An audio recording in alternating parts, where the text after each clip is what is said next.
পর্যন্ত মনে হয় ওই আমরা ওয়ান্ড হিলিং শুরু করছিলাম না?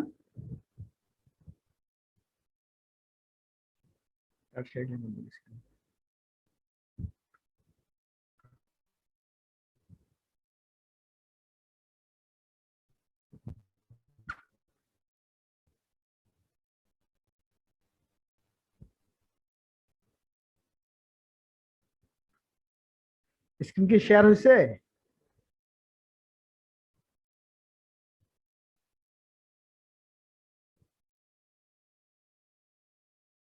আচ্ছা, তাহলে আমরা প্রাইমারি হিলিং শিখছি নাকি সেকেন্ডারি শিখছি টারশারি? আসসালামু আলাইকুম স্যার।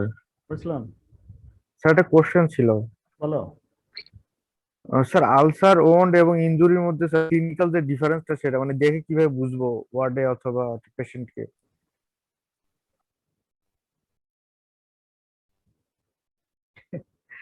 আবার কোশ্চেনটা করো তো। স্যার আলসার ওন্ড আর হচ্ছে স্যার ইনজুরি যেটা আছে স্যার ওইটা, এই হ্যাঁ। তিনটার মধ্যে স্যার মানে স্যার আচ্ছা ক্লিনিক্যাল যে ডিফারেন্সটা একটু দেখে কিভাবে বুঝবো স্যার কোনটা আচ্ছা, কোনটা? তাহলে দেখে কিভাবে বুঝবো, তাহলে এটার উত্তর আমরা এইভাবে দিতে পারি। হ্যাঁ, যে তোমার হলো আহ সবাই মানুষ, এই মানুষের ভিতর আবার কেউ আছে পুরুষ, কেউ আছে মহিলা, আবার এই মানুষের ভিতরে আবার কেউ আছে ইন্ডিয়ান, কেউ পাকিস্তান, কেউ বাংলাদেশ। আবার এই মানুষের ভিতরে আবার বাংলাদেশের ভিতরে যদি বলি কেউ আছে নোয়াখালী, কেউ ঢাকা, কেউ দিনাজপুর, এভাবে আমরা ক্লাসিফিকেশন করি। ঠিক তাই এই ওন্ড, আলসার, ইনজুরি সবগুলোকে যদি আমি একটা মানুষ ধরি, তাহলে সবাই হলো তোমার ওই ওন্ডের ক্লাসিফিকেশনের ভিতরে পড়ে। ওন্ডের ভ্যারাইটিতে সবাই ওন্ড, অ্যাকুট ওন্ড, ওন্ড। ওই ইনজুরি হবে হলো অ্যাকুট ওন্ডের ভিতরে পড়বে, আর হলো আলসারটা পড়বে হলো ক্রনিক ওন্ডের ভিতরে পড়বে। ঠিক আছে, যদি এইভাবে ক্লাসিফিকেশন করি। আচ্ছা, আবার যদি আমরা ক্লিনিক্যালি যদি আমি বোঝার চেষ্টা করি, যে মনে করো যে একটা পেশেন্ট এখনই অ্যাক্সিডেন্ট করছে, আরটিএ পেশেন্ট, আঘাত পাইছে, আঘাত পেয়ে তার হলো পায়ের পায়ের তোমার মাসেল ইনজুরি হয়েছে, তারপর তোমার স্কিন লস হয়েছে। এই পেশেন্টটা যখন আমার কাছে আসলো, তখন একটা ইনজুর্ড পেশেন্ট ইনজুরির প্রোটোকল অনুযায়ী তাকে চিকিৎসা করব, কিন্তু যে ওর পায়ে যে ক্ষতটা হচ্ছে সেটাকে বলবো আমরা ওন্ড। কেমন? আচ্ছা, এই ওন্ডটাকে ম্যানেজ করতে করতে করতে এটা প্রাইমারি হিলিং হবে না সেকেন্ডারি হিলিং হবে, এটা 7 দিন 10 দিন পরে সেখানে গ্রানুলেশন টিস্যু আসলো, যখন গ্রানুলেশন টিস্যু আসলো তখন সেটাকে বলবো না আলসার। অথবা আবার উদাহরণ দিই, যে মনে করেন ডায়াবেটিক পেশেন্ট একটা হলো পায়ে একটা তোমার ডিসচার্জিং একটা হলো আলসার নিয়ে আসছে। এই ডিসচার্জিং আলসারটা এটাও এক ধরনের ওন্ড, এটা ক্রনিক ওন্ড, এটা ইনফেক্টেড কজ। তাহলে ওন্ডের কজগুলো অনেকগুলো আমরা জানি, যে ইনফেকশনের one of the important cause of wound, infective wound. তাহলে আগেরটা হলো ট্রমাটিক ওন্ড, ইনজুরি, একটা ওটা ইনজুরি ছিল, ট্রমাটিক ওন্ড ছিল, এটা হলো ইনফেক্টেড ওন্ড, এটা একটা আলসার, এটা ক্রনিক আলসার। তাহলে এখন তাহলে সবকিছু আসলে ওই কাতারে যদি ফেলি সবাই কিন্তু ওন্ডের ভিতরে পড়ে, তারপরে আলাদাভাবে ভাগ করা যায়। যেরকম মানুষ সবাই, কেউ বাংলাদেশ, কেউ ইন্ডিয়া, পাকিস্তান, আবার পাকিস্তানের ভিতরে যদি ভাগ করে কেউ পাঞ্জাব, কেউ শেহরান, এরকম আর কি। তো সবাই ওন, তার ভিতরে অ্যাকুট যেটা হবে সেটা ইনজুরি, আর ক্রনিক যেটা হবে সেটা হলো আলসার। আর ক্লিনিক্যালি কেমন করে বুঝবো, মনে করে এখনই যদি আঘাত প্রাপ্ত হয় সেটা বলে ইনজুর্ড পেশেন্ট, এটা এটিএলএস গার্ডিয়ানের চিকিৎসা করবো, এবং যে ক্ষতটা নিয়ে আসবে সেটা ওন, তাহলে ম্যানেজমেন্ট অফ ওন, এইভাবে চিকিৎসা করবো। 2 সপ্তাহ পরে ওখানে হিলিং হয়ে গেল, তখন ওটা আলসার হিসেবে ট্রিট করবো আমরা। এটা chronic ulcer, acute ulcer, healing ulcer, এইভাবে ট্রিট করবো। এটা কি বোঝা গেল কি গেল না, না মাথার উপর দিয়ে গেল? না স্যার গেছে, বোঝা গেছে স্যার। বোঝা গেছে? ওই ওই যাহাই লাউ তাহাই কদু, এই এই কথা মনে রাখবা। হ্যাঁ, যাহাই লাউ তাহাই কদু সবগুলাই ওন্ড। তার ভেতরে যে ক্লাসিফিকেশন তোমরা দেখলে বুঝতে, আবার ভালো করে পড়ো, তাহলে আবার ক্লিয়ার হয়ে যাবে। আচ্ছা, আমরা আমরা আজকে বলছিলাম যে আমরা হলো হিলিংটা শেষ করব। তো প্রাইমারি হিলিং, সেকেন্ডারি হিলিং, এগুলো আমরা কথা বলছিলাম, টার্সিয়ারি হিলিং। তো কম্পারেটিভ স্টাডি যখন আমরা করব তখন এটা একটা জাস্ট তোমার একটা পরীক্ষার জন্য আর কি, যে পরীক্ষা আমার রিটেন অনেক সময় আমার কাছে চায় যে name some deeper partition comparative study অথবা comparative study between primary healing এবং সেকেন্ডারি হিলিং, অথবা তোমার বলবে যে মেনশন দা রাইট অ্যান্সার, অথবা বলবে যে এমসিকিউতে আসবে যে সেকেন্ডারি হিলিং ইউজুয়ালি কজ টাইডিওন, তোমার ইয়েস অর নট, অথবা বলবে যে primary healing usually cause by the টাইডিওন, এইভাবে থাকবে। তাহলে আবার বলবে যে primary healing occurs in more tissue loss injury, primary healing occurs in less tissue injury, primary healing, এইভাবে অনেকগুলো কথা থাকবে। তো তোমরা এইটাকেই আসলে এমসিকিউ আসবে না শর্ট কোশ্চেন আসবে না এটা জানার জন্য আসলে স্টাডিটা আমরা তাহলে সবাই শিখছি, যে যে এখানে আমাদের লেখা আছে যে primary healing criteria inflammatory disorder কম হবে, এখানে বেশি হবে, মিনিমাম গ্রাউন্ড টিস্যু থাকবে, এখানে ম্যাক্সিমাম গ্রাউন্ড টিস্যু থাকবে, এটা ওন কন্ট্রাকশন কম হবে বা হবে না, এখানে ওন কন্ট্রাকশন হবে, মার্জিন থাকবে সাধারণত স্কিন মার্জিন অ্যাপোজিশন থাকবে, এখানে গ্যাপ থাকবে, এখানে মিনিমাম ব্লিডিং থাকবে, ম্যাক্সিমাম ব্লিডিং থাকবে, এখানে মিনিমাম ব্লিডিং থাকবে, এখানে মার্ক ইনজেকশন থাকবে, তাড়াতাড়ি হিল হবে 7 থেকে 10 দিনের ভিতরে, এটা হিলের দেরি হবে, স্মল স্কার বা মিনিমাল স্কার, এটা লার্জ স্কার, এটা স্কিন ইনফেকশন সাধারণত হয় না, এখানে ইনফেকশন থাকে। তাহলে এই কম্পারেটিভ স্টাডি গুলো আমরা কিন্তু আগে থেকে জানি, ওখানকারই জাস্ট একটা ভার্সনটাকে আমরা এখানে একটু পড়াশোনার জন্য খাতিরে শেখার খাতিরে আলাদাভাবে লিখছি, তাহলে আমরা এটা সবাই পারবো আশা করি। আচ্ছা, অনেক সময় প্রশ্ন আসে যে classify the phase of healing, তাহলে কোন দিন কিভাবে হিলিং হয়, একটা রোগী আঘাত লাগার পর পরে যদি তোমার কাছে আসে তাহলে কি তোমার কাছে তখন প্রশ্ন করবে স্যার আমার এই ঘাটা শুকাতে কতদিন লাগবে, বা এই ঘাটা শুকাতে সেলাই লাগবে কিনা, বা সেলাই লাগলে ড্রেসিং করতে হবে কিনা, বা বলবে যে স্যার এটা আমার ওনার কাছে গেছিলাম আমি অমুক ডাক্তারের কাছে 7 দিন ধরে উনি খালি ড্রেসিং করতেছে, এখন তো সেলাই এখন তো শুকায় না স্যার, তাহলে আমি বুঝতে পারতেছি না যে আসলে আমি সঠিক চিকিৎসা করতে পারতেছি কি পারতেছি না। তাহলে এই যে নলেজটা আমি যে অ্যাপ্লাই করব, এই নলেজটা যে বলবো তাদেরকে যে না ঠিক আছে, আপনি আপনি সঠিক জায়গায় আছেন, আপনার কেবল 7 দিন হলো, আপনি সঠিকভাবে ড্রেসিং করলে আপনার আরো 2 সপ্তাহ সময় লাগবে, 3 সপ্তাহ সময় লাগবে ভালো হতে। অথবা না না আপনি সঠিক জায়গায় নাই, আপনার পুজ আছে, আপনার ইনফেকশন আছে, এই মুহূর্তে আপনার ড্রেসিং করে লাভ নাই, এটা ঘাটা খুলে দিতে হবে, দিয়ে ভিতরে ময়লাগুলো বের করে দিতে হবে, দিয়ে নিয়মিত ড্রেসিং করলে ভালো হবে।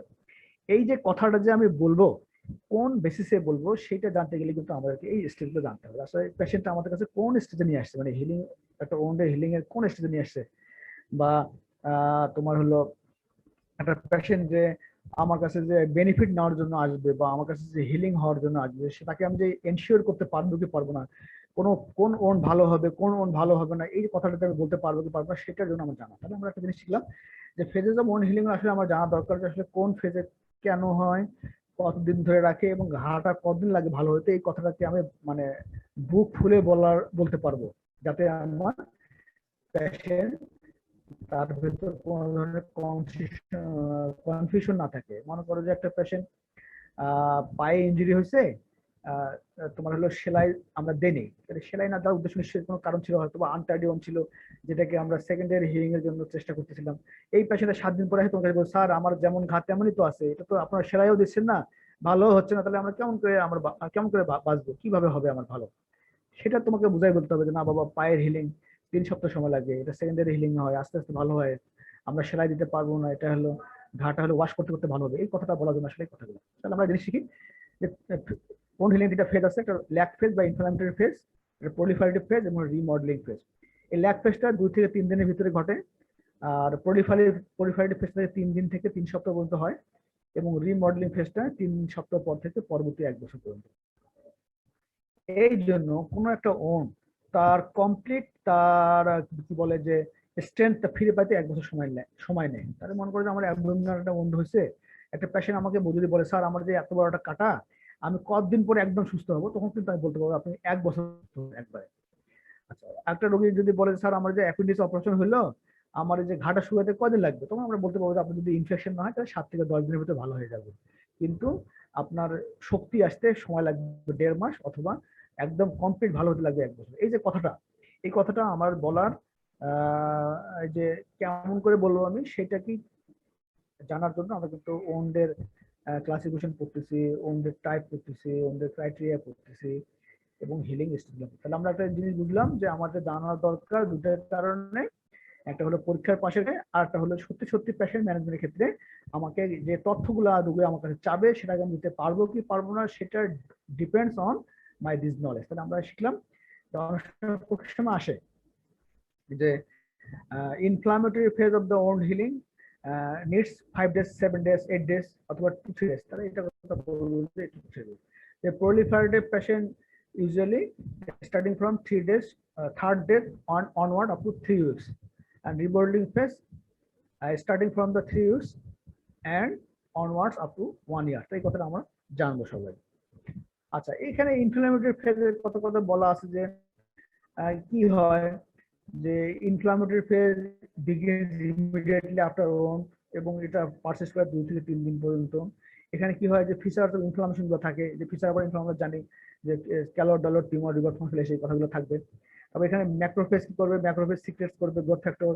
এই গ্রোথ ফ্যাক্টর গুলো পরবর্তীতে তোমার হলো হিলিং পারপাসকে তোমার হলো এনহ্যান্স করবে। এখানে পলিমরফোনিউক্লিয়ার সেলগুলো অ্যাপিয়ার করবে উইদিন 48 আওয়ার্স, এবং সিক্রেট ইনফ্লামেটরি মিডিয়েটরস ইনফ্লামেটরি মিডিয়েটরগুলো আলটিমেটলি এখানে আর কি করবে যে এটা এরা এই যে আমরা ফ্যাগোসাইটিক যে সিস্টেমস আছে, ম্যাক্রোভেজ যে সিস্টেমস আছে, ম্যাক্রোভেজ সিস্টেমটা বডি থেকে ক্লট রিমুভ করবে, ফার্ন বয়ে থাকলে সেটাকে টেস্ট করবে, ব্যাকটেরিয়া টেস্ট করবে।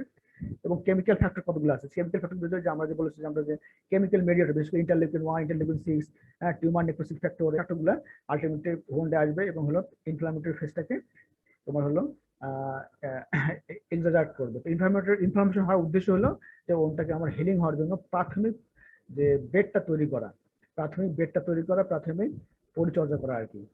আচ্ছা, পরিফারেটিভ ফেজে কি হবে, ওই যে আমার ইনফ্লামেটরি মিডিয়াগুলো যেগুলো আসলো সেগুলো আসার পরে ওরা আসার কারণে এই interleukin tumour necrosis factor cytokines এরা আসার কারণে আমার পরবর্তী ধাপগুলো শুরু। কি ধাপগুলো, যে আমার এখানে বলছে যে proliferative stage begins from day 3 to last for 3 weeks। কি হবে এখানে যে consisting mainly of fibroblast activity শুরু হয়ে যাবে। আমরা জানি যে বডির যে হিলিং প্রসেস যে শুরু করে তার ভিতরে সবচেয়ে বেশি গুরুত্বপূর্ণ যেটা সেটা হলো যে আমার হলো ফাইব্রোব্লাস্ট হলো একটা হলো তোমার হলো সেল, কানেক্টিভ টিস্যু সেল, যেটা ফাইব্রোব্লাস্ট তোমার হলো প্রলিফারেটিং সেল, যেটা সেটা হলো প্রলিফারেট করে ফাইবার তৈরি করে এবং হলো গ্রানুলেশন টিস্যু তৈরি করে এবং হলো বেড তৈরি করে হিলিং স্টেজটাকে অ্যাডভান্স করে। তাহলে কি করবে, the consistent mainly of fibroblast activity with the production of collagen and grams of। তাহলে কোলাজেন এবং গ্রামস ভেরি ভেরি ইম্পর্টেন্ট একটা থিংস। এই কোলাজেন ফাইবার এবং হলো গ্রাউন্ড সাবস্টেন্স যেগুলো বলি আমরা যে যেগুলো basic parameter for healing tone সেগুলো তৈরি করবে। এগুলো সাধারণত গ্লাইকোজ, অ্যামাইনো গ্লাইকেন্স অথবা প্রোটিওগ্লাইকেজ এগুলোকে আমরা এইভাবে বলি। এটা শিখলাম আমরা যে তাহলে তাহলে সেল হিলিং এর ক্ষেত্রে সবচেয়ে বেশি গুরুত্বপূর্ণ ভূমিকা পালন করে ফাইব্রোব্লাস্ট। পরীক্ষার অনেক সময় আসে যে what cell perform the main factors regarding healing of wound. লেখা থাকবে যে নিউট্রোফিল, ফাইব্রোব্লাস্ট, লিম্ফোসাইট অথবা মনোসাইট। তাহলে উত্তর দিবা হলো ফাইব্রোব্লাস্ট। তাহলে এখানে একটা কিন্তু আমরা ইম্পর্টেন্ট খুব একটা জিনিস শিখলাম যে বডির হিলিং এর জন্য সবচেয়ে বেশি ওন্ডের গুরুত্বপূর্ণ সেল হলো ফাইব্রোব্লাস্টিক অ্যাক্টিভিটি, এবং এই ফাইব্রোব্লাস্টিক অ্যাক্টিভিটি এনহ্যান্স করে ভিটামিন সি। এই জন্য প্রোটিন এবং ভিটামিন সি, এই যে কোলাজেন ফাইবার, কোলাজেন নাথিং, এটা হলো কোলাজেন ফাইবার, এই ফাইবার তৈরি হবে তোমার বাইরে দুটো জিনিস দিয়ে, একটা হলো প্রোটিন দিয়ে অ্যামাইনো অ্যাসিড এবং হলো সাথে অ্যাক্টিভিটি তোমার হলো মেডিয়েটর হিসেবে কাজ করে ভিটামিন সি, অ্যাসকর্বিক অ্যাসিড। তাহলে এই যে অ্যাসকর্বিক ভিটামিন সি এই জন্য চাহিদা বেশি। এই জন্য আমরা দেখবা তোমরা যে হাসপাতালে ভর্তি থাকলে পোস্ট অপারেটিভ পেশেন্টকে আমরা ভিটামিন সি খাইতে দেই। তারপর হলো পোস্ট অপারেটিভ পেশেন্ট বলি যে আপনি বেশি করে দুধ খান না, ডিম খান না, আপনি হলো বেশি করে প্রোটিন জাতীয় খাবার খাবেন। কেন বলি, এই জন্য বলি যে ওই সময় আমার বডির ডিমান্ড বাড়ে। কোনটা ডিমান্ড বাড়ে, সেটা হলো অ্যামাইনো অ্যাসিড ডিমান্ড বাড়ে, প্রোটিন ভিটামিন সি ডিমান্ড বাড়ে আর হিলিং পারপাস। কারণ হিলিং যে র ম্যাটেরিয়াল, এটাকে যদি আমরা তুলনা করি যে বিল্ডিংটা হলো আমার ওন আর ওই ইট পাথর বালু এটা হলো আমার র মেটেরিয়ালটা আমাদের অ্যামাইনো অ্যাসিড এবং ভিটামিন সি। এই জন্য হিলিং এর সময় বার্ন হলে অপারেটিভ পোস্ট অপারেটিভ পেশেন্টের বলো যে কোনো ইঞ্জুরি বললো তাদের কিন্তু আমরা ডিম, দুধ এবং বেশি করে ভিটামিন সমৃদ্ধ খাবার, বিশেষ করে লেবু, হ্যাঁ, কমলা, মালটা গেলে খাইতে বলি। তার উদ্দেশ্য কিন্তু আমরা জানি। তাহলে প্রতিটা কথাটা কিন্তু আমার গুরুত্ব আছে। আমরা পেশেন্টকে যে কথাগুলো বললে সেগুলো কিন্তু সায়েন্স এবং ব্যাকগ্রাউন্ড সেটা আমার সবার জানা থাকলে বলার জন্য বলা না, এটা কাজের জন্য বলা মানায়। তাহলে আমরা কেন বলি বেশি করে ডিম খাইতে, কেন বলি দুধ খাইতে, তাহলে এখানে আমরা শিখলাম যে হিলিং এর জন্য সবচেয়ে বেশি গুরুত্বপূর্ণ সেল ফাইব্রোব্লাস্ট। এই ফাইব্রোব্লাস্টের অ্যাক্টিভিটির জন্য সবচেয়ে বেশি দরকার হলো যেটা সে ফাইবার যেটা করে সেটা হলো যে কোলাজেন ফাইবার তৈরি করে, গ্লুকোজ যেমন গ্লাইকেজ তৈরি করে, প্রোটিন গ্লাইকেজ তৈরি করে, যেগুলো আসে হলো তোমার হলো অ্যামাইনো অ্যাসিড এবং হলো ভিটামিন সি থেকে। এই জন্য আমরা এটা বলি। আচ্ছা, তারপর কি বলি, the growth of new blood vessel as capillary loops, angiogenesis and reepithelialisation of the wound surface. তাহলে কি হবে, এই সময়টা কি হবে যে গ্রানুলার টিস্যু তৈরি হবে, গ্রানুলার টিস্যুর ফাঁকে ফাঁকে তোমার হলো তৈরি হবে হলো নিউ ব্লাড ভেসেল এবং তৈরি হবে হলো ইপিথেলিয়ারি টিস্যু, যেগুলো তোমার হলো হিলিং এ হেল্প করবে। আচ্ছা, এটা আমরা খেয়াল করলাম। আচ্ছা, কি কি বলছে, যেখানে হাইড্রোক্সিপ্রোলিন এবং hydroxylysine are synthesised by specific enzyme using iron, alpha ketoglutarate and vitamin C. তাহলে মানে এটা বলছে যে এই যে আমার যে গ্রানুলার তৈরি হওয়ার জন্য যে আমার স্পেসিফিক কিছু কথাবার্তা বলা আছে, সেগুলো এটা খুবই একটা সফিস্টিকেটেড কথা। তোমরা এত কথা মনে রাখবে যে vitamin C very very essential for regeneration of epithelisation and হলো এনজিওজেনেসিস। আচ্ছা, আর কি বলছে, ট্রোপোকোলাজেন ইজ প্রোডিউসড। এগুলো তোমরা জানলে ভালো, না জানলে নাই। আচ্ছা, 80 to 90% স্ট্রেংথ এট 30 ডেজ। তাহলে এই কথাটার মানে হলো যে একটা ওন যখন হিলিং হয়, একটা ওন্ডের যে স্ট্রেংথ আছে, মনে করো যে একটা স্কিন নর্মাল অবস্থায় যে পরিমাণ শক্তি দেয়, যে পরিমাণ বডিতে প্রোটেকশন দেয়, সেটা যখন কোনো কারণে আমরা অ্যাপেন্ডিক্স অপারেশন করি বা গলব্লাডার অপারেশন করি বা আমরা যে bridge of the content skin করি বা নিচের টিস্যু লস করি, সেই যে স্ট্রেংথটা পূর্ববর্তী 100% স্ট্রেংথ আসতে আসলে কদিন লাগে। এখানে বলা হয়েছে যে এই হিলিং হওয়ার জন্য আমরা সাধারণত ক্লিন কার্ড ইনজুরি হলে বা আফটার সার্জারি, বিশেষ করে গলব্লাডার সার্জারি বা অ্যাপেন্ডিক্স অপারেশন করার পর 7 দিন পরে সেলাই কেটে দিব, পেশেন্টের 2 সপ্তাহ 3 সপ্তাহ পরে বলে স্ট্রেংথ অথবা টিস্যু সময় লাগবে হলো 30 দিন বা 1 মাস। এই জন্য আমরা বলি যে আপনি 1 মাস বা 1.5 মাস রেস্ট থাকবেন, তারপরে কাজ করবেন। কিন্তু 100% স্ট্রেংথ আসতে সময় লাগবে, আমরা বলি 1 বছর। তাহলে এই কথাটা আমরা কেন বলি, তাহলে এই প্রেক্ষাপটে বলি যে পেশেন্টের এই ঘটনাগুলো ঘটার কারণে এই জিনিসগুলো রিজেনারেশন হতে গেলে, এই ম্যাচুরেশন আসতে গেলে সময় লাগবে। তাহলে এই জন্য আমরা বলি। তাহলে আমরা এখানে শিখলাম প্রলিফারেটিভ ফেজ সবচেয়ে গুরুত্বপূর্ণ কথা যেটা শিখলাম সেটা হলো যে প্রলিফারেটিভ ফেজে সবচেয়ে বেশি গুরুত্বপূর্ণ সেল হলো আমার ফাইব্রোব্লাস্ট, এবং ফাইব্রোব্লাস্ট অ্যাক্টিভিটিকে রান করার জন্য সবচেয়ে বেশি গুরুত্বপূর্ণ যেটা হলো অ্যামাইনো অ্যাসিড এবং ভিটামিন সি। এবং আমরা বলছি যে এই একটা ওন্ডের তোমার স্টেট আসতে কতদিন সময় লাগে, যে 80 to 90% স্টেট সময় লাগে 30 দিন। এই জিনিস কটাকে মনে রাখবে। এবং সময়টা কতটুকু, যে প্রলিফারেটিভ ফেজটা শুরু হয় 3rd post operative day to onward up to 3 weeks, 21 দিন পর্যন্ত। এটা হলো প্রলিফারেটিভ ফেজ। আচ্ছা, এবার আসলে রিমডেলিং ফেজ। রিমডেলিং ফেজ হচ্ছে কি, যে আমাদের হিলিং যেটা হয়ে গেল, আমার যে ওনটা শুকিয়ে গেল, এই ঘাটা, এটাকে রিমডেলিং করা বলে। রিমডেলিং করা অর্থাৎ তোমার যে কোলাজেন ফাইবার গুলো হ্যাপাজাইটলি বিভিন্নভাবে ছড়াই ছিটে থাকবে, সেটাকে অ্যালাইনমেন্টে নিয়ে আসা, line of alignment according to the pressure area. অর্থাৎ যে এরিয়া প্রেশার পড়বে সেই এরিয়ায় তার আগে বডি তার নিজের মতো করে তৈরি করে নেবে। মনে করো তোমার একটা বোনস ফ্র্যাকচার হয়েছে, আমরা হলো ধরো একটা হলো আলনার ফ্র্যাকচার অথবা হিপ বোন ফ্র্যাকচার অথবা তোমার হলো টিবিয়া ফ্র্যাকচার। এই যেটাকে আমি রেস্ট এন্ড ইমোবিলেশন দিই অথবা ইমোবিলেশন করে হিলিং দিয়ে নিয়ে আসবো। 1 বছর পর যদি আমি ওটা এক্সরে করে দেখি, তাহলে কোনো কিন্তু হিলিং এর কোনো স্কারই পাবো না, কারণ বোনসে স্কার হয় না। তো এই যে হিলিংটা যে অ্যালাইনমেন্ট হতো কিভাবে হলো, প্রথমে ছিল ভাঙলো, পরে ওটা জোড়া লাগলো, জোড়া লাগার পরে যে দাগটা থাকলো সেটাও তো মিশে গেল। তো সে কি, এটা কে করে, এটাকে বলে রিমডেলিং স্টেজে।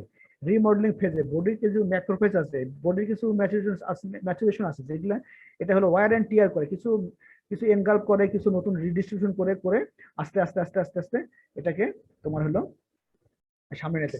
আপনি কিছু বলবেন? এই আচ্ছা, আমাকে শোনা যাচ্ছে মুস্তাকিম? জি স্যার, শুনতে পাচ্ছি। কন্টিনিউ করুন স্যার, শুনতে পাচ্ছি।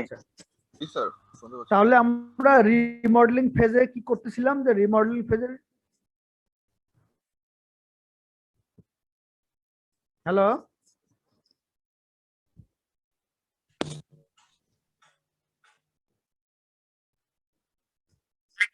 আচ্ছা, আমরা রিমডেলিং ফেজে আছি। রিমডেলিং ফেজে তাহলে আমরা বলছি যে ওন্ডের বার্থডে ফেজ শুরু হয় 3 সপ্তাহ থেকে পরবর্তী 1 বছর পর্যন্ত সময় লাগে। এটাতে এই সময়টা কি হয়, যে কোলাজেন ফাইবার যেটা তৈরি করলাম সেটা ম্যাচুরেশন হয় এবং হলো ক্রস লিঙ্কিং হয়। ক্রস লিঙ্কিং মানে হলো এখানে হ্যাপাজাইটলি যেখানে থাকে সেটা হলো লাইনে চলে আসে। এবং এখানে বলছে type 1 collagen fiber replacing by type 3। তো এটা একটা খুব জটিল কথা, মনে রাখলে ভালো, না হলে নাই, মনে রাখতে হবে। একটা কথা মনে রাখবেন যে রিমডেলিং ফেজে ম্যাচুরেশন হয় কোলাজেন ফাইবার, যেটা ইনিশিয়াল কোলাজেন ফাইবার সেটা পরে ক্রস লিঙ্কিং হয়ে ম্যাচুর ফর্মে চলে আসে। আর কি হয়, there is a redesignment of collagen fiber along the line of tension, decrease on vascularity, on contraction due to fibroblast and myofibroblast activity। তাহলে এখানে কয়টা কথা বলা আছে। আসলে রিমডেলিং এর সময় কি হয়, প্রথম কথা যে রিমডেলিং এর সময় আমার বলতে হবে যে কোলাজেন ফাইবারটা ম্যাচিউর হয়, হওয়ার পরে এটা অ্যালাইনমেন্ট হয় হলো along the line of tension, অর্থাৎ যে স্কিনের যে গ্র্যাভিটি বা যে টিস্যুর যেদিকে থাকলে সেটার জন্য ভালো হয় সেই দিকে দিক ধারণ করে এবং কোনটা সেইভাবে হয়। তাহলে লাইন অফ টেনশন, তারপর কি হবে যে ওন ভাস্কুলারিটি, এই ওন্ডের জন্য যে পরিমাণ যে ভাস্কুলারিটি আছে সেটাকে ডিক্রিজ করে, অর্থাৎ একটা ইনিশিয়ালি একটা ওন্ড যেভাবে হাইলি ভাস্কুলার থাকে, রেডিশ থাকে, সেটা থাকে না, নর্মাল স্কিনের মতো লাগে, আস্তে আস্তে ভালো হয়ে যায়। আর কি করবে যে ওন কন্ট্রাকশন করে, মনে করে একটা সময় ওন হওয়ার সময় অনেক বড় বিশাল বড় গ্যাপ, আলটিমেটলি দেখা গেল যে একটা সময় ড্রেসিং করতে করতে ওন গ্যাপটাকে পূরণ হয়ে আসছে, আস্তে আস্তে ছোট ছোট হয়ে যায়, ওন কন্ট্রাকশন হয়। এবং এই ওন অনেক সময় প্রশ্ন করে যে এই যে ওন কন্ট্রাকশন কে করে, বলবা যে মায়োফাইব্রোব্লাস্ট। তাহলে ফাইব্রোব্লাস্টের কাজ হলো ভাস্কুলারিটি অথবা আমার হলো রিমডেলিং ফেজও কাজ করে, এবং হলো আমার যেটা আমরা প্রিভিয়াস বলছি যে আমরা প্রলিফারেটিভ স্টেজও কাজ করে।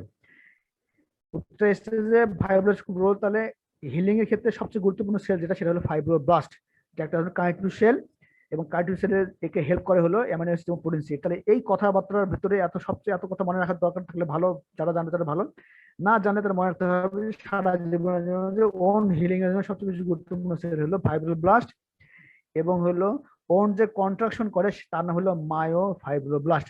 তাহলে অনেক সময় বলে যে তোমার মাসেল যে কন্ট্রাকশন হয় কেন হয়, যে মাসেল যে তোমার হলো যে কন্ট্রাকশন হয়, যে মাসেল যে এর ভিতরে যে ফাইবার গুলো আছে সেগুলো হলো অ্যাকশন পটেনশিয়াল কাজ করে, এর ভিতরে তোমার ফাইব্রোব্লাস্ট অ্যাক্টিভিটি থাকে না, কিন্তু মাসেলগুলো মাসকুলার অ্যাক্টিভিটি থাকে এবং কন্ট্রাকশন করে।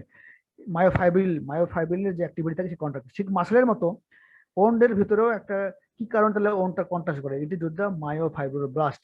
তাহলে এখানেও মায়োফাইব্রোব্লাস্ট থাকার কারণে এটা কন্ট্রাকশন করে। তাহলে মোদ্দা কথা কি হলো যে আমার ওন হিলিং এর ক্ষেত্রে যে তিনটা যে ফেজ আছে, এই তিনটা ফেজটা আমার মনে রাখবো যে হোয়াট আর দ্য ফেজ এবং হলো duration of that phase. Main কাজ হবে যে ল্যাক ফেজে যেটা হয় সেটা হলো ইনফ্লামেটরি মিডিয়া তৈরি হবে।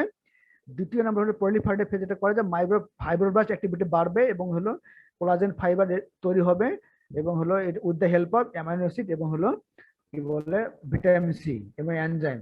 আর রিমডেলিং ফেজ যেটা হবে যে এই ফাইব্রোব্লাস্টের কারণে যে কোলাজেন ফাইবার তৈরি হলো, এই কোলাজেন ফাইবার ম্যাচুরেশন হবে, ওনটা কন্ট্রাকশন করবে এবং ভাস্কুলারিটি কমে যাবে, এবং ওন কন্ট্রাকশন যে সেটা হেল্প করে তার নাম হলো মায়োফাইব্রোব্লাস্ট। এই পর্যন্ত জানলে আমার হবে। এখানে অনেকগুলো স্টেজ আছে, এটা তুমি জানলে ভালো, না জানলে না, এটা খুব গুরুত্বপূর্ণ না। এখানে কথাগুলো আমি লিখে দিচ্ছি, এটা গুরুত্বপূর্ণ না। এখন যে সবচেয়ে বেশি গুরুত্বপূর্ণ যেটা আসে পরীক্ষার সময়, কিছু আসুক আর না আসুক, এই কোশ্চেনটা আসে যে name the factor influencing wound healing. তাহলে ওন হিলিং এটা খুবই গুরুত্বপূর্ণ স্যার, আজকে আমরা এই পর্যন্ত পড়ে শেষ করবো, আজকে এটা বলে আমাদের আজকে ওনের ক্লাস শেষ হবে।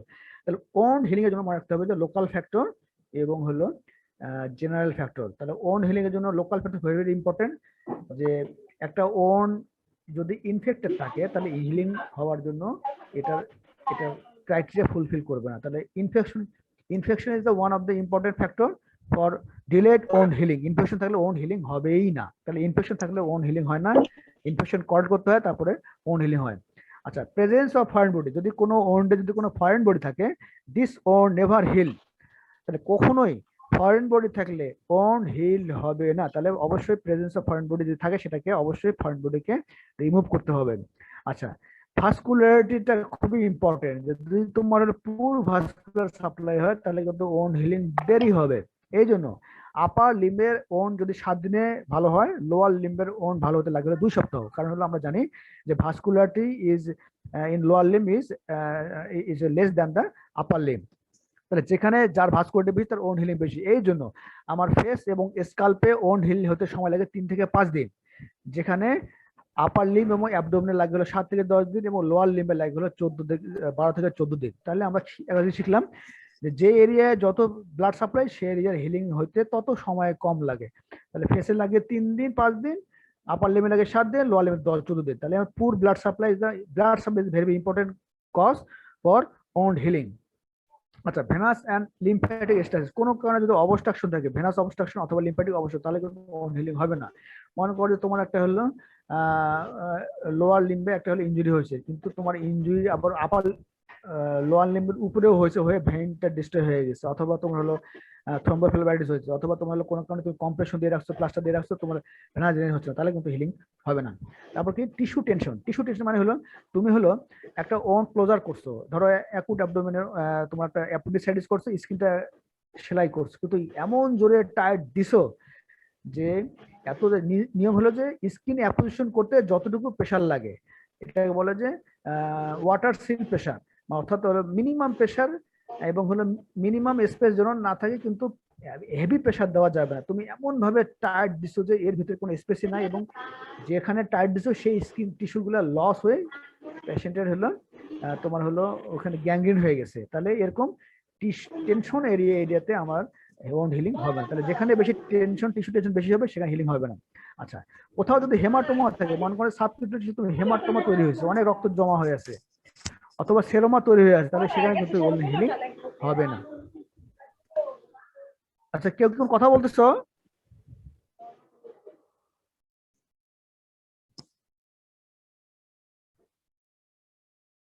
আচ্ছা, তাহলে আমরা আবার বলি যে যদি কোনো লোকাল ফ্যাক্টর, কোনো হেমাটোমা থাকে বা সেরোমা থাকে অথবা কোনো কালেকশন থাকে, তাহলে সেখানে ওন্ড হিলিং হবে না বা ডিলেট হবে। আর কি বললাম যে লার্জ ডিফেক্ট অর পুর অ্যাপোজিশন, অর্থাৎ একটা জায়গায় স্কিন যদি অনেকটা লস হচ্ছে, তাহলে কিন্তু তুমি টেনে টেনে নিয়ে আসে ওটা হিলিং করতে পারবো না। তাহলে লোকাল ফ্যাক্টর গুরুত্বপূর্ণ ইস্যু, তোমার কিন্তু ওন্ড হিলিং হতে দেরি হবে, অত হবে না। তারপর কি রিকারেন্ট ট্রমা, তুমি একটা পায়ে একটা তোমার আঘাত লাগছে, তুমি ওটাকে আমরা বলছিলাম যে তুমি রেস্ট থাকো, তুমি 2 দিন পরে আবার ফুটবল খেলতে গেলা, আবার ইনজুরি হলো, তাহলে হিলিংটা আর হবে না। 3 দিনে আবার ফুটবল খেলতে গেলে আবার ইনজুরি হলো, তাহলে তোমার জীবনও হিলিং হবে না। তাহলে একটা লোকাল ফ্যাক্টরকে ইনজুরি যদি হয়, সেটাকে হিলিং করতে গেলে অবশ্যই তার হলো লোকাল ফ্যাক্টর খেলার ভিতরে রাখতে হবে, রিকারেন্ট ট্রমা যেন না হয়, বারবার যেন আঘাত না লাগে, যে কারণে একবার হয়েছে সেটা যেন বারবার হয়, তাহলে ওই জায়গার কখনোই শুকাবে না বা ঘা ভালো হবে না। আচ্ছা, তারপর কি এক্স রে ইরাডিয়েশন, তুমি বারবার এক্স রে করতেছো, বারবার তোমার পায়ে একটা মনে করে তোমার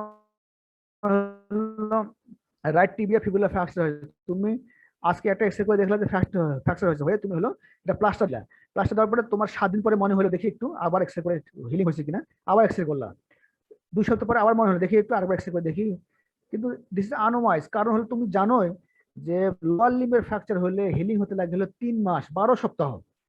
12 সপ্তাহের আগে লোয়ার লিম্বের ফ্র্যাকচার হিলিং হয় না, আপার লিম্বের লাগে হলো 12 মাস 12 সপ্তাহ। তোমার হলো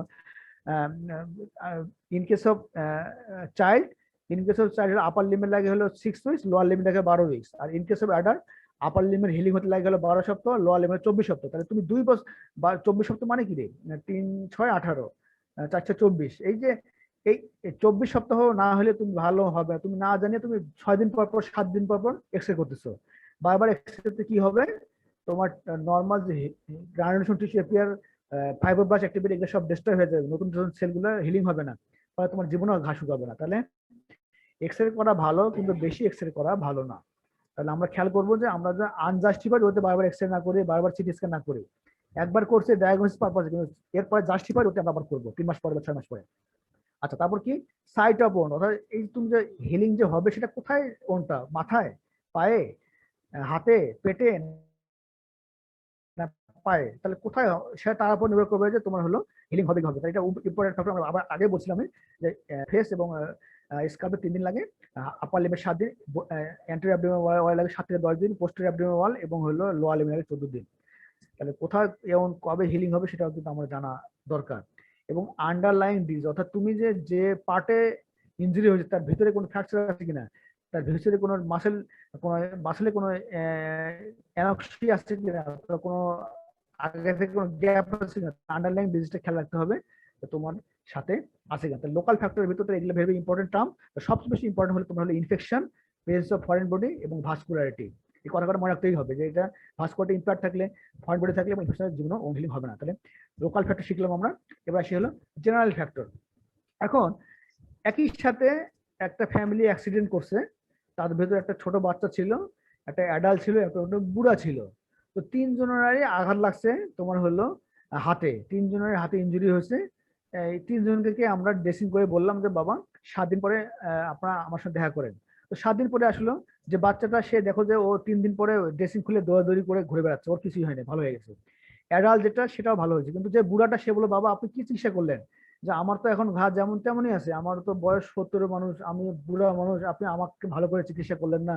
ওই ছোট বাচ্চাটা ওর বয়সে এখনো হয়নি, ওকে ভালো চিকিৎসা দিলেন, ও ভালো হয়ে গেল, তার একটা কাজটা ঠিক করলেন। যে এই যে একটা কথা বললো তোমার, তাতে কি হলো, তুমি কষ্ট পাইলা অথবা রোগী কষ্ট পাইলো, আসলে তাতে ঘটনা কি তাই যে তুমি কি বুড়াটাকে খারাপ চিকিৎসা দিচ্ছ, ভালো বাচ্চাটা ভালো চিকিৎসা দিচ্ছ, সবাইকে একই চিকিৎসা দিচ্ছ, কিন্তু কেউ ভালো হলে কেউ ভালো না, এটা কারণ কি? It is the age. রোগীকে বলতে হয় বাবা আপনার বয়স্ক মানুষ, বয়স্ক মানুষের ঘা শুকাতে দেরি হয়, বয়স্ক মানুষের শরীরে রোগ প্রতিরোধ ক্ষমতা কম, বয়স্ক মানুষের টিস্যুর রিজেনারেটিভ ক্যাপাসিটি কম, এই জন্য আপনার শুকাতে দেরি হবে, আপনার 7 দিন না বাবা 14 দিন লাগবে বা আরো 21 দিন লাগবে। এই কথাটা কিন্তু তোমার জানবা কেমন করে, এই যে কথা তুমি রোগীকে বলবা কেমন করে বলবা, তুমি আজকে জানলা এবং পড়ে শুনে পড়ছো বলে তুমি জানলা যে স্যার ভেরি ভেরি ইম্পর্টেন্ট কথা স্যার, এজ বয়স খুব গুরুত্বপূর্ণ একটা অংশ, বয়স্ক রোগীর হিলিং হতে দেরি হয়ে স্যার, তাই এটা আমরা রোগীকে বলে ফেলবো। অবেসিটি, মোটা, মনে করে যে আমার মতো একজন মোটা মানুষের পেট কাটছে, আমার তো ভুঁড়ি মনে করে মাশাল্লাহ আল্লাহর রহমতে ভালো আছে। তো এই যে এই ভুঁড়িওয়ালা লোক কেমন করে তোমার হিলিং হবে? নর্মাল একটা মাসকুলার পার্সন, মনে করে যে এই যে মোস্তাক কি সুন্দর চেহারা, ফিটেড মডেলের মতো চেহারা, ওর পেটে কোনো একটু চর্বি নাই, ভুঁড়িও নাই, ওর অ্যাপয়েন্টমেন্ট করবে, দেখবো যে ইনফেকশন হবে না, 7 দিনে সেলাই হবে, কিন্তু আমার কাটলে দেখবে 2 সপ্তাহ হচ্ছে না। তাহলে অবেসিটি অনেক ইম্পর্টেন্ট কজ, যে এটা ইন্টারফেয়ার করে, এটা হলো বডিতে জেনারেল ফ্যাক্টর ইন্টারফেয়ার করে, বডি অবেসিটি মানুষ হিল হতে দেরি করে। এনিমিয়া, একটা পেশেন্টকে এনিমিক আছে, পেশেন্ট হিমোগ্লোবিন প্রোডাকশন অনেক কম, পেশেন্টের অক্সিজেন, তাহলে অক্সিজেন ডিমান্ডটা ফুলফিল হচ্ছে না, অক্সিজেন ঠিকমতো যাচ্ছে না, তাই হিমোগ্লোবিন এনিমিয়া হলে কি হয় যে অক্সিজেন স্যাচুরেশন কমে যায়, অক্সিজেন ট্রান্সপোর্ট কমে যায়, অক্সিজেন না থাকলে তোমার হিমোগ্লোবিন অক্সিজেন কাজ করে না, ফলে পেশেন্টের টিস্যু অ্যানাস্থেসিয়া থাকে এবং হিলিং হয় না, তাহলে anaemia is important cause. Vitamin C deficiency, তোমার আগে বলছিলাম যে হিলিং হওয়ার জন্য আমরা সবসময় যে কোনো ভাইরাল ফিভার, ওন, এই ধরনের পেশেন্টকে আমরা ভিটামিন সি সাপ্লিমেন্ট দেই। তাহলে vitamin C is one of the important factor for general health. তুমি ভিটামিন সি খাইতে দিচ্ছে না, তুমি রোগীকে বলছো এই দুধ, আমরা গ্রামে কি করি যে ঘা হইলে, পোড়া গেলে অথবা অপারেশন করলে দুধ খাস না, দুধ খাস না, দুধ খাই, ডিম খাস না, দুধ খেলে ঘা সাদা হবে পাকবে, ডিম খাস না, ডিম খেলে ঘা সাদা হবে পাকবে, মাংস তো দূরের কথা, লেবু খাদ্য রে, লেবু খাস না, লেবু খাসি, টক খাওয়া যাবে না, টক খেলে সব ক্ষতি হবে, ডাক্তার যাই বলবে, ডাক্তার বেশি বলতো নাকি তো আমার সাথে, এরকম দাদিরা বলবে, মারা বলবে তোমাকে দুধ খাই দিবে না, ডিম খাই দিবে না, তাহলে কেমন করে হিলিং তুমি বলো? এই জন্য আমার মনে রাখতে হবে যে ডেফিসিয়েন্সি, বিশেষ করে ডেফিসিয়েন্সি না হয়, কোনোভাবে যদি অ্যামাইনো অ্যাসিড সাপ্লিমেন্ট কমে যেন না যায়, পেশেন্ট যেন ভুল করেও ভিটামিন সি না খায়, এগুলো কিন্তু খেয়াল রাখতে হবে। এই জন্য বাবা বলতে মা আপনার কিন্তু এই ঘা শুকানোর জন্য অবশ্যই দুধ খাইতে হবে, ডিম খাইতে হবে। আপনি গ্রামের মানুষ অনেক কথা বলবে যে ঘা শুকাবে, পুজ হবে, পেকে যাবে, আসলে এগুলো কিন্তু মিথ্যা কথা, এগুলো কোনো কারণ না এগুলো কথা বলার। আপনি প্রতিদিন দুধ খাবেন, ডিম খাবেন এবং হলো ভিটামিন সি খাবেন, তাহলে ঘা ভালো হবে। আচ্ছা, পেশেন্ট যদি ম্যালিগনেন্সি থাকে, মনে করো একটা পেশেন্টের ক্যান্সার হয়েছে, তার তুমি একটা অ্যাপ্রেন্টিস করছো, তার হিলিং কিন্তু নর্মালি হবে না, তাহলে ম্যালিগনেন্সি পেশেন্টের রোগ প্রতিরোধ ক্ষমতা কম, তার হিলিং এর দেরি হবে। ডায়াবেটিক পেশেন্ট, ডায়াবেটিস যার আছে তার অন্য অসুখের দরকার নাই, আমরা বলি যে diabetes is the mother of all disease, diabetes mellitus is the mother of all disease, যার ডায়াবেটিস হয় তার অন্য কোনো অসুখ হওয়ার দরকার নেই, কারণ অটোমেটিক একদিন একদিন অন্য অসুখ হবে। যার ডায়াবেটিস আছে তার হার্টের অসুখ হবে, তার কিডনির অসুখ হবে, তার পায়ে ঘা হবে, তার গ্যাংগ্রিন হবে, তার চোখের কানা হয়ে যাবে, ক্যাটারাক্ট হবে, অর্থাৎ একবার যদি কারো ডায়াবেটিস হয় তার অন্য অসুখ হবে। এই জন্য বলি ডায়াবেটিস হলে অন্য কিছু আর লাগবে না। এই জন্য ডায়াবেটিস আছে কিনা খুবই গুরুত্বপূর্ণ। একটা পেশেন্ট ডায়াবেটিক পেশেন্ট ওর হিলিং হবেই না যদি না তুমি ডায়াবেটিস কন্ট্রোল না করো। একটা জন্ডিসের পেশেন্ট, অবশ্যই তাকে জন্ডিস কন্ট্রোল করতে হবে, জন্ডিস ভালোভাবে ম্যানেজ করতে হবে, নাহলে কিন্তু হিলিং হবে না। ইউরেমিয়ার পেশেন্ট, ইউরিক অ্যাসিড অনেক বেশি, সেরাম ক্রিয়েটিনিন অনেক বেশি, তার কিন্তু হিলিং হবে না। স্টেরয়েড থেরাপি দাও, একটা পেশেন্ট মনে করো যে স্টেরয়েড খায়, স্টেরয়েড যদি খায় সেই পেশেন্টের ইমিউন সাপ্রেশন থাকে। মনে করো যে আমরা যে প্রথম যে ফ্যাক্টরটা মনে রাখছো, আমরা যে ইনফ্লামেটরি স্টেজ, এই যে ইনফ্লামেটরি স্টেজে যে তোমার যে ইনফ্লামেটরি রিমডেলিং ফেজের আগে বলো যে কি বলে আমরা পলিফারেটিভ ফেজে যে টিস্যু গুলো ডেভেলপ করে, সেগুলোর জন্য কিন্তু প্রথম ইনিশিয়েটিভ ফ্যাক্টর ছিল ইনফ্লামেটরি মিডিয়া।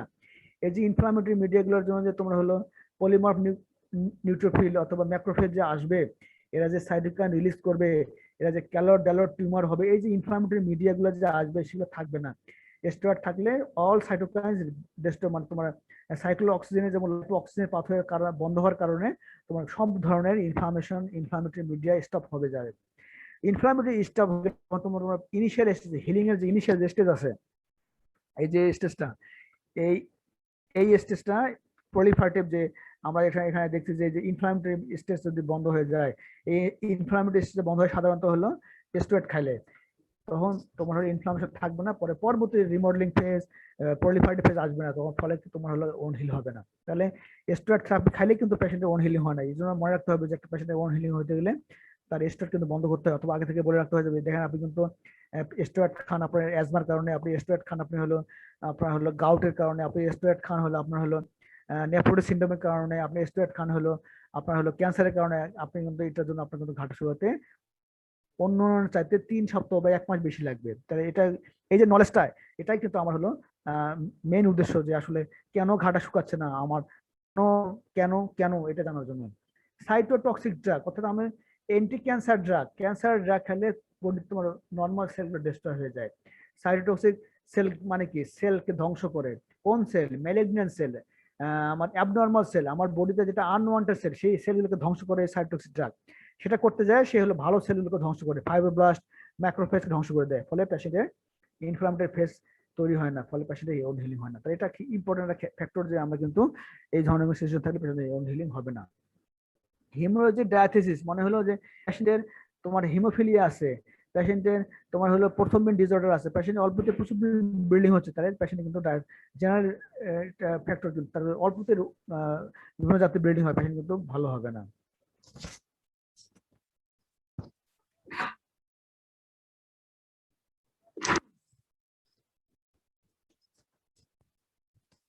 সরি, আমরা বলছিলাম যে জেনারেল ফ্যাক্টর কি কি কারণে ওন হিলিং হয় না। আমরা আবার দেখলাম যে অবস্ট্রাকটিভ এয়ারওয়ে ডিজিজ, পেশেন্টের তোমার হলো অ্যাজমা আছে, পেশেন্টের তোমার হলো সিওপিডি আছে, পেশেন্টের তোমার হলো রেসপিরেটরি ডিস্ট্রেস, সব কাশি আছে। এই পেশেন্টের যদি তুমি হিলিং একটু দেরি হবে, কারণ কি তোমার রিকারেন্ট কাশি হবে, অ্যাবডোমিনাল ডিস্টেনশন হবে, পেশেন্টের অ্যাবডোমিনাল ওনটাতে বাস্ট হয়ে যাবে। এই জন্য হার্নিয়া যখন করব বা অপারেশন যখন করব, আমরা যদি অ্যাবডোমিনাল কোনো সার্জারি করবো, তার আগে কিন্তু অবশ্যই তার হলো এই অ্যাজমা থাকলে সেটা কন্ট্রোল করবো, অবশ্যই একটা ইউরোপাই থাকলে সেটা কন্ট্রোল করবো, তার হলো কাশি থাকলে সেটা ভালো করবো, তার ব্রঙ্কেল অ্যাজমা থাকলে সেটা কন্ট্রোল করবো। তারা অর্থাৎ আমরা বলছিলাম যে জেনারেল ফ্যাক্টর ভিতরে ইম্পর্টেন্ট কি, যে পেশেন্ট যদি তার হলো রেসপিরেটরি অবস্ট্রাকশনের কোনো জিনিস থাকে, সেটাকে ভালো করার পরে আমরা সার্জারি যাবো। তাহলে আমরা খুবই ইম্পর্টেন্ট একটা অবশ্যই শিখলাম আজকে, যে এতক্ষণ থেকে আমরা যেটা শিখলাম যে প্র্যাকটিক্যাল পারপাসে একটা পেশেন্টের আমরা সার্জারি করবো, যে ওন সেলাই দেবো, ওনটাকে চিকিৎসা করবো, এটা ভালো হবে কি হবে না, that depends upon the factor. যেটা দেখে আমি বলতে পারবো রোগীকে যে মা আপনার কিন্তু ঘাটা শুকাতে অনেক দেরি হবে, অথবা বাবা আপনার কিন্তু ঘাটা 7 দিনে শুকায় যাবে, অথবা আব্বু আপনার কিন্তু এই ওনটা 3 দিনে ভালো হয়ে যাবে। এই কথা বলতে পারবো কি পারবো না, that depends upon the factor. তাহলে আশা করি তোমরা সবাই বুঝতে পারলাম। তাহলে এখানে একটা জিনিস আমরা শিখলাম যে technical factors for good health. তাহলে কি কি আসলে আমার আসলে সার্জন হিসেবে আমি আমি একটা আশা করি যে এই কাজগুলা হইলে আমার হিলিং ভালো হবে। তারপরে সবচেয়ে বেশি গুরুত্বপূর্ণ জেন্টেল টিস্যু হ্যান্ডলিং, অর্থাৎ ইউ শুড অনার অথবা you should obey your tissue, otherwise tissue will not obey you, tissue will not honour you. অর্থাৎ তুমি যদি তোমার টিস্যুকে ভালো না বাসো, তুমি যদি তোমার টিস্যুকে যদি ঠিক মতো ম্যানেজ না করতে পারো, টিস্যু তোমাকে কিন্তু ভালোবাসবে না। এর জন্য আমরা যখন ইনসিশন দেই, আমরা যখন ওন সেলাই দেই, ওন হিলি আমরা যখন হ্যান্ডেল করি, তখন কিন্তু আমরা খুব এমন ভাবে ধরে যাতে কোনো আমরা যেটা যতটুকু সেটা বাইরে আরো যেন কোনো ইনজুরি না থাকে।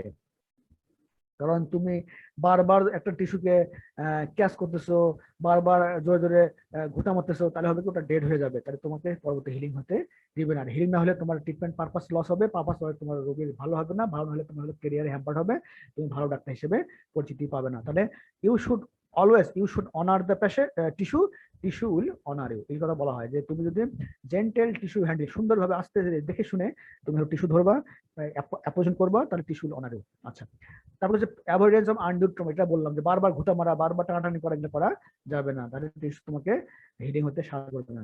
অ্যাকুরেট টিস্যু অ্যাপোজিশন, অর্থাৎ চামড়ার সাথে চামড়া, স্কিনের সঙ্গে স্কিন, সাবকিউটেনিয়াস টিস্যু আর সাবকিউটেনিয়াস টিস্যু, মাসের সঙ্গে মাসেল, অ্যাকুরেট টিস্যু অ্যাপোজিশন হয়। তুমি মনে করো তার হয়ে তোমার হলো বাড়িতে বিশাল বড় দাওয়াত আছে, তুমি চলে যাবে, অপারেশন করার সময় তোমার কিছু মনে হলো ছাড়া যা একবারে সেলাই করে দিলে, দেখলো যে মাসেলের সঙ্গে স্কিনের সঙ্গে মাসেল এভাবে সেলাই করে দিলে, তাহলে কি হিলিং হবে? ডেফিনিট নট, কোনোদিনও হবে না। তাহলে হিলিং হতে গেলে অবশ্যই প্রপার টিস্যু অ্যাপ্লিকেশন হতে হবে, অ্যাকুরেট টিস্যু অ্যাপ্লিকেশন হতে হবে, এবং হলো কোনো গ্যাপ থাকবে না, স্কিন এভাবে লাগাতে হবে। আচ্ছা, মেটিকুলাস হেমোস্টাসিস, তুমি অবশ্যই হেমোস্টাসিসকে অ্যাচিভ করবে। তুমি একটা ওন করছো, ওনে তুমি ব্লিডিং হচ্ছে, তুমি সেলাই দিয়ে আসলে জীবনেও এরকম ঘা হবে না, কারণ আমরা জানি যে ওল্ড হিলিং এর একটা ইম্পর্টেন্ট ফ্যাক্টর হলো হেমাটোমা হলে ওন হিলিং হয় না। তাহলে ওন হিলিং হতে গেলে, গুড হিলিং হতে গেলে মেটিকুলাস হেমোস্টাসিস হতে হবে। অবশ্যই তোমার কোনো ব্লিডিং থাকা যাবে না, ইভেন 1 ফোঁটা রক্ত বের হওয়া যাবে না। আর কি চয়েস অফ অ্যাপ্রোপ্রিয়েট সুসার ম্যাটেরিয়াল, তাহলে তুমি যে সেলাই দিচ্ছ সেই সুতোটা কিন্তু সুন্দর হতে হবে, ভালো হতে হবে। মনে করো যে তুমি ক্যাটগার ইন্টেস্টাইন সেলাই দিচ্ছ পোলেন দিয়ে, এটা কিন্তু ভালো হবে না, ও বারবার ঘুরে মারে একটা সাইনাস ডেভেলপ করে, ফিস্টুলা ডেভেলপ করে। কিন্তু ওখানে সেলাই দিতে হবে তোমাকে হলো ভিট্রিল দিয়ে, অথবা তুমি স্কিন সেলাই দিচ্ছ ভিট্রিল দিয়ে, অথবা তোমার ক্যাটগার্ড দিয়ে, কিন্তু আসলে তোমার স্কিন সেলাই দিতে হবে হলো সিট দিয়ে অথবা হলো পোলেন দিয়ে। এইভাবে আর কি, যে যেখানে যেমন, অর্থাৎ যে যেখানে মানানসই তাকে সেখানে রেখে কাজ করাটা হলো আসল কাজ। তাহলে সার্জিক্যাল যে সুচার আমি যে অ্যাপোজিশন করবো সেটা যেন অবশ্যই প্রপার সুচার হয়। মনে করো যে হার্নিয়া সার্জারি করবো, হার্নিয়া গ্যাপটা আমি বন্ধ করে দিছি হলো ক্যাটগার্ড দিয়ে, 7 দিন পরে ক্যাটগার্ডের ডিউরেশন শেষ, ওটা ফেটে গেল। রুগী বলে স্যার 7 দিন পরে আমি সেলাই অপারেশন করলেন, 2 সপ্তাহের ভিতরে আমার আবার হার্নিয়া হলো। তাহলে কি অপারেশন করলেন স্যার? আসলে কিন্তু ভুলটা আমারই, আমি যে সুতা দিয়ে সেলাই করছি সেটা কিন্তু আসলে ইনঅ্যাপ্রোপ্রিয়েট সুচার হয়েছে। আমার আসলে ছিল হলো যে পার্মানেন্ট সুচার দিয়ে, অর্থাৎ প্রোলিন দিয়ে, প্রোলিন আর সারা জীবনের জন্য ওই জায়গাটা খুলবে না, গ্যাপটা পুরো সারা জীবনের জন্য হয়ে থাকবে। তাহলে আমার ভুল জায়গায় ভুল সুচার ইউজ করার কারণে আমার হলো এই এই হলো ডিজাস্টার হচ্ছে। তাহলে একটা মনে রাখবো যে আমি অ্যাজ এ সার্জন আমার কিন্তু এই 5টা কথা মনে রাখতে হবে, যে tissue handling, avoid undue pressure, trauma, accurate tissue apposition, medical haemostasis এবং হলো অ্যাপ্রোপ্রিয়েট টিস্যু। এটা আসলে তোমার লাগবে না, এটা আমি একটা সার্জন হিসেবে একটা স্লাইড দিয়েছি, যে সার্জারি যারা করবে তাদের জন্য লাগবে। আসলে মেন লাগবে আমাদের হলো এই কথাগুলো। হ্যাঁ, আচ্ছা, তারপরে আমরা বলছি স্কার কাকে বলে। এইটা লাস্ট স্লাইড, এটা লাস্ট স্লাইড, সরি। যে প্রতিটা ওন যখন হিল হয় তখন এই ওনটা তার একটা রেসিডুয়াল ইফেক্ট রেখে যায়। আমার একটা কথা বলা আছে যে এনি টাইপ অফ ওন কেমন করে বুঝবে তুমি, ওটা দেখলে বুঝতে পারবা, কারণ প্রতিটা ওন কোনো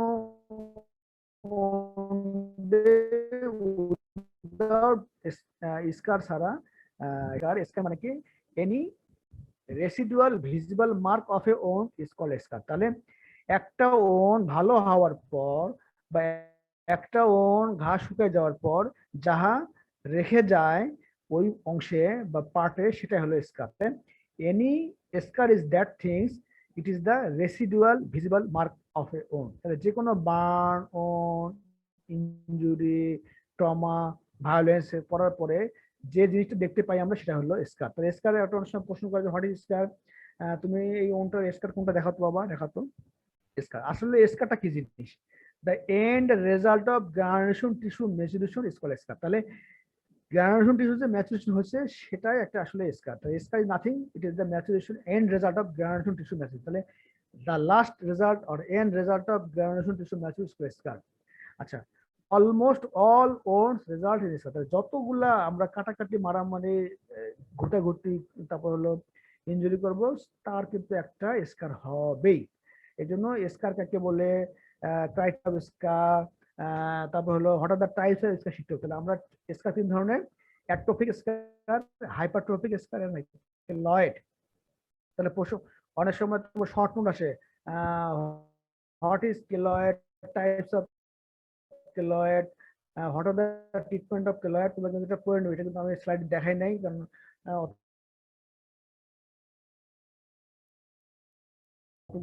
পারি নাই, তোমরা পড়ে ফেলবা যে what is hypertrophy scar, how hypertrophy scar is formed, what are the pathophysiology of treatment of hypertrophy scar। তাহলে আমরা এটা শিখে ফেল যে হাইপারট্রফি স্কার এবং কেলয়েড স্কারের চিকিৎসা হলো অনেকগুলো চিকিৎসা আছে। তোমার হলো ইনিশিয়ালি মেডিসিন স্টেরিলাইজেশন, আর তাতে না হলে পরবর্তীতে হলো রিসেকশন এবং এখানে হলো প্রাইমারি ক্লোজার। তাহলে এটা আমরা এটা পরবর্তীতে আমরা তাহলে শর্ট নোট হিসেবে পাবো যে scar, defined scar, types of classified scar, অথবা what is keloid, what is hypertrophic scar, what are the criteria of the hypertrophic scar or keloid, how you manage the keloid or scar, etc etc। তাহলে আজকে আমাদের এই পর্যন্ত পড়া থাকলো। তাহলে আমরা আজকে মোটামুটি ওনটা শেষ করলাম। ওনটা শেষ করার জন্য আমি একটা সামারাইজ করি যে ওনডের সম্বন্ধে আসলে আমাদের কোনটা দ্বারা বেশি ওনডের যে আমরা যে গুরুত্ব দেবো সেটা হলো যে আমরা তাহলে আমি বারবার বলছি যে আমাদের পড়াশোনাগুলো হবে হলো একটা হলো সুদূর প্রসারী চিন্তা ভাবনা করে, অর্থাৎ আমি যে কি পড়তে চাই, কেন পড়তে চাই এবং এটা আমার প্র্যাকটিক্যাল অ্যাপ্লায়েন্স কি সেটা আমার জানতে হবে। তাহলে আমরা শিখবো যে ওনডের এই জন্য পড়বো যে প্রথম কথা যে আমার হলো নলেজ গ্যাদার করার জন্য, দ্বিতীয় কথা হলো যে আমি পরীক্ষা পাস করার জন্য, এবং তৃতীয় কথা হলো যে ফাইনালি আমার ডেস্টিনেশন যে আমি ডাক্তার যে হব পেশেন্টকে বেনিফিট দেওয়ার জন্য। তাহলে প্রতিটা পড়াটা এভাবে সাজা যেতে হবে যাতে আমি প্রতিটা কোশ্চেন আনসার করতে পারি। তাহলে এখান থেকে এমসিকিউ আসবে, এখান থেকে শর্ট নোট আসবে, এখান থেকে ক্লাসিফিকেশন আসবে, পরীক্ষার সময় অস্পিক কোশ্চেন আসবে, অনেকগুলো আসবে। তাহলে আমরা আবার বলি যে আমরা পড়বো যে ওন্ডের ডেফিনেশন পড়বো, ওন্ডের ক্লাসিফিকেশন পড়বো এবং প্রত্যেকটা ক্লাস ভালো করে শিখবো, কোনটা টাইডিওন, কোনটা আনটাইডিওন, কোনটা ক্যারেক্টারিস্টিক গুলো পড়বো, কয়দিন হয়, কিভাবে হয়, আমরা ডিফারেন্সিয়েশন পয়েন্ট পড়বো যে ইনফেক্টিভ ওন গুলো কোনটা, কোনটা হলো ক্লিন ওন, কোনটা ক্লিন কন্টামিনেটেড ওন, এটা পার্থক্য কি, আনটাইডিওন পার্থক্য কি, শিখবো আমরা। তারপর কি কি ধরনের হিলিং আছে, হিলিং কাকে বলে, হিলিং এর ক্লাসিফিকেশন কি, হিলিংস এর টাইপস কি, প্রাইমারি হিলিং কাকে বলে, সেকেন্ডারি হিলিং কাকে বলে, টার্সিয়ারি হিলিং কাকে বলে, এটা কেন হয়, কেন না হয়, কম্পারেটিভ স্টাডি। তারপর হলো what factor influences the healing, কেন এটা হিলিং হবে না, কেন হবে, এস কেন হিলিং হতে দেরি করে, কেন তোমার হলো ওন ইনফেকশন দেরি করে, এগুলো আমরা আস্তে আস্তে শিখে ফেলছি। আমরা এটা বিস্তারিত পরে বই পড়বো। আমি এখানে জাস্ট স্লাইড গুলো দেখাইছি, জাস্ট জিস্ট কথা, মোদ্দা কথা, টু দা পয়েন্ট, ক্লিন কথাগুলো রাখছি, কিন্তু বইয়ে অনেক ডিটেইলস আছে, অনেক সুন্দর সুন্দর কথা আছে, তোমরা পড়ে ফেলবা। তাহলে আমরা আশা করি যে এর পরবর্তীতে তোমাদের কোনো ওর সম্বন্ধে কোনো কোশ্চেন করলে তোমরা সবাই পারবা, এই আমার আশা, এবং তোমরা পড়ে ফেলবা। আজকে এই পর্যন্ত। তোমাদের কোনো কোশ্চেন থাকলে আমাকে করতে পারো। Any question?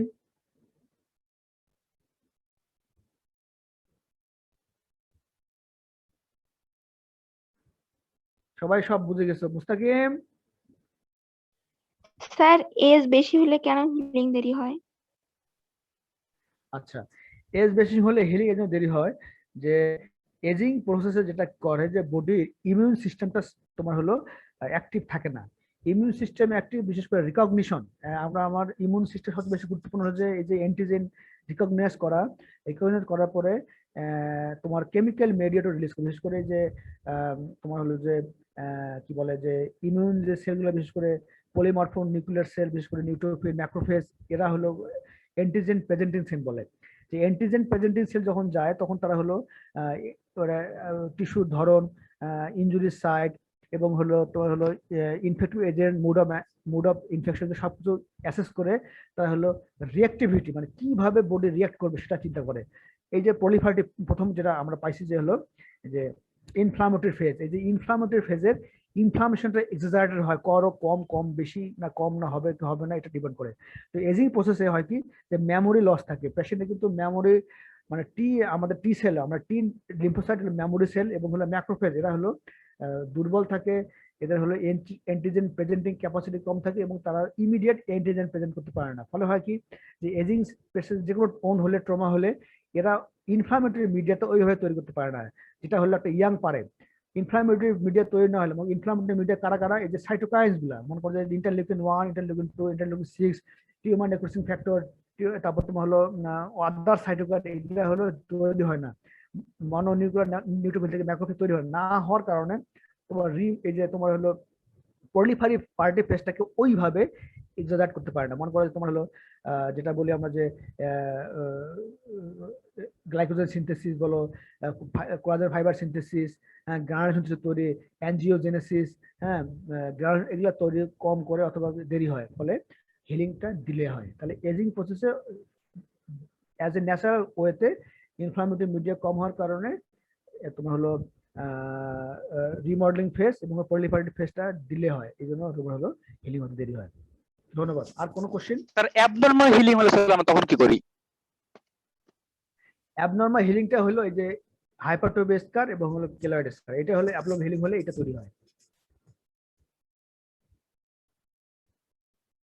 আর কোন কোশ্চেন? অথবা তোর কোশ্চেনটা আবার বলো তো, কি বললা? স্যার Abnormal অ্যাবনরমাল হিলিং হলে আমরা তখন কি করি? তারপর স্যার আমরা আমার ট্রিটমেন্ট কি প্ল্যান কি থাকে? অ্যাবনর্মাল হিলিং এর রেজাল্ট হলো হয় হাইপারট্রফি স্কার অথবা কেলয়েড হবে। এই ক্ষেত্রে আমরা কি করব, রিশেপিং অফ দ্য সার্জারি, অথবা আমরা এটা হলো কসমেটিক সার্জারি করি। অ্যাবনর্মাল হিলিং হলে যে হাইপারট্রফি স্কার হচ্ছে বা কেলয়েড স্কার, প্রথমে আমরা ইনিশিয়ালি চেষ্টা করি এটাকে মেডিকেশন দিয়ে ওষুধ চিকিৎসা করে কমাই দেওয়ার, না হলে আমরা আবার রিভিশন সার্জারি করি, ওই জায়গাটা কেটে ফেলে আবার প্রাইমারি অ্যানাস্টোমোসিস করে পরবর্তী ধাপে আমরা অ্যাবনর্মাল হিলিং না হয় সেটা চেষ্টা করি। এটা কি বলা হয় যে primary intention healing by the primary intention? আরে আমক, অ্যাবনর্মাল হিলিং বলতে তুমি কি বুঝছো সেটা আমাকে বলো আগে। অ্যাবনর্মাল হিলিং তুমি যে কোশ্চেনটা করলা এর মানে কি? হাইপারট্রফি হবে অথবা কেলয়েড? স্যার হাইপারট্রফি বা হ্যাঁ, কেলয়েড হবে। এটাই হলো অ্যাবনর্মাল হিলিং এর একটা এক্সেসিভ হিলিং, মানে বডি নরমালি যতটুকু হিলিং করার কথা তার চেয়ে বেশি করে, মানে যাদের হলো ইমিউন সিস্টেম ভালো কাজ করে অথবা হলো অ্যালার্জি সিস্টেম বেশি আছে অথবা কোনো কিছু প্রতি অ্যালার্জি আছে, তারাই হলো হাইপার বেশি কাজ করে, মানে হাইপার কাজ করে, নরমালের চেয়ে বেশি কাজ করে, তাদের এই সমস্যা হয়। অ্যাবনর্মাল হিলিং বলে আসলে টার্ম নাই, নর্মালিটি অফ দ্য হিলিং আছে, সেটা হলো হাইপারটেনশন কেলয়েড, এটা হলো complication of the abnormality of the healing. কিন্তু অ্যাবনর্মাল হিলিং বলতে কোনো টার্ম পৃথিবীতে নাই, ঠিক আছে? Thank you sir. আর কোন কোশ্চেন? স্যার একটা কোশ্চেন ছিল। আচ্ছা Hello? ঠিক আছে, আল্লাহ হাফেজ। হ্যালো, আসসালামু আলাইকুম স্যার। স্যার একটা কোশ্চেন ছিল। বলো, কিছু বলবে? স্যার আপনি, জি স্যার, স্যার আপনি একটা এক্সাম্পল দিয়েছিলেন যে আপার লিম্বের অ্যাডাল্টের ক্ষেত্রে হচ্ছে 12 উইক কি মান্থ, আর হচ্ছে স্যার 24 মান্থ লোয়ার লিম্বের ক্ষেত্রে। স্যার এটা একটু আরেকবার যদি রিপিট করতেন। ও আচ্ছা, এটা তোমরা যখন অর্থোপেডিক্সে পড়াশোনা করবে, ফ্র্যাকচারের ট্রিটমেন্ট শিখবে, তখন শিখবা যে ফ্র্যাকচার মানে হলো বোন অ্যালাইনমেন্ট নষ্ট হয় যে কোনো কারণে, মানে হাড্ডি ভাঙা বাংলা কথায়। যে হাড় যখন ভাঙে যায় তখন এটা জোড়া লাগার একটা সময় আছে, যেটা বলে হিলিং টাইম অফ বোনস ভাঙলে তার হলো জোড়া লাগতে কতদিন লাগে। বলা হয়েছে যে যদি তোমার হলো ইয়াং হয়, বিশেষ করে 14 বছর নিচে অথবা 18 বছর নিচে, তাদের হিলিং এ খুব তাড়াতাড়ি হয়। আর 18 বছরের পরে অ্যাডাল্ট হয় এবং এজেড হয়, তাদের হিলিং দেরি হয়। তো বলছে যদি ইয়াং হয় সেক্ষেত্রে আপার লিম্বের যে কোনো ফ্র্যাকচার, মনে করো যে রেডিয়াস আনলা, হিউমেরাস, স্ক্যাপুলা, যে কোনো হিলিং হলে ছোট বাচ্চার লাগবে 6 সপ্তাহ, বড় বাচ্চা বিশেষ করে অ্যাডাল্টের ক্ষেত্রে লাগবে হলো 12 সপ্তাহ। তোমার হলো ছোট বাচ্চার ক্ষেত্রে আপার লিম্বে লাগবে 6 সপ্তাহ, লোয়ার লিম্বে লাগবে 12 সপ্তাহ। অর্থাৎ উপরে আপার লিম্বের এই ফ্র্যাকচার হতে 1.5 মাস লাগে ভালো হতে, আর লোয়ার লিম্বের ফ্র্যাকচার ভালো হতে লাগে 3 মাস। এটা হলো যদি ছোট বাচ্চা হয়, ইয়াং হয়। আর যদি অ্যাডাল্ট এন্ড হলো এজেড, সেক্ষেত্রে আপার লিম্বের ফ্র্যাকচার হিলিং হতে ভালো হতে সময় লাগবে 12 মাস, মানে 3 মাস 12 সপ্তাহ মানে হলো 3 মাস। আর লোয়ার লিম্বের হিলিং হতে লাগে হলো 24 সপ্তাহ, মানে হলো 6 মাস। অর্থাৎ 1.5 মাস 3 মাস, আর হলো বাচ্চাদের ক্ষেত্রে আর বড়দের ক্ষেত্রে 3 মাস 6 মাস। ক্লিয়ার? জি স্যার। প্রশ্নকর্তা উত্তর বোঝা গেছে? জি স্যার। ঠিক আছে, thank you. Sir abnormal healing ক্ষেত্রে যে আপনার কন্ট্রাকচারটা তৈরি হয় ওইটা কেমনে ম্যানেজ করা হয়?